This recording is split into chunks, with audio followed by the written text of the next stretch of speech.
Ya, 193 meter. segituan kok di daerah di tengah-tengahnya, tergantung daerahnya dong. Ini 223 meter persegi, agak lebih gede tapi 1000.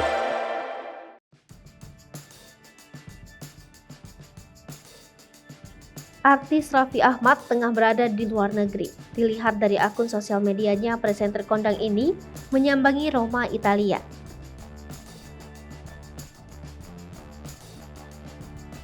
Tampak Raffi mengajak serta sang istri Nagita Slavina juga dua buah hati mereka, Rafathat dan Ryan Zamalek Ahmad.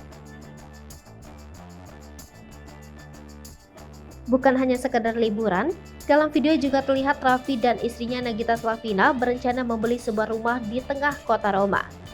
Dalam video tampak Raffi berbicara mengenai harga dan lokasi rumah kepada Nagita Slavina.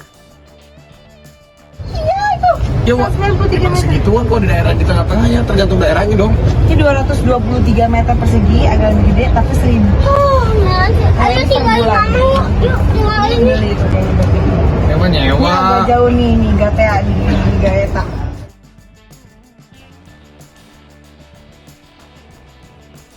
Selain itu juga tampak putra sulung mereka Rafathat yang bosan mendengar orang tuanya yang terus membeli rumah. Ayo tinggalin mama yuk, tinggalin nih. Beli itu kayaknya berarti. Emang Ini nyewa. agak jauh nih Gatea di Gaeta. Spiderman.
Hai pemirsa Sri Popo TV, jangan lupa komen, like, dan subscribe, serta tonton terus berita-berita terupdate lainnya.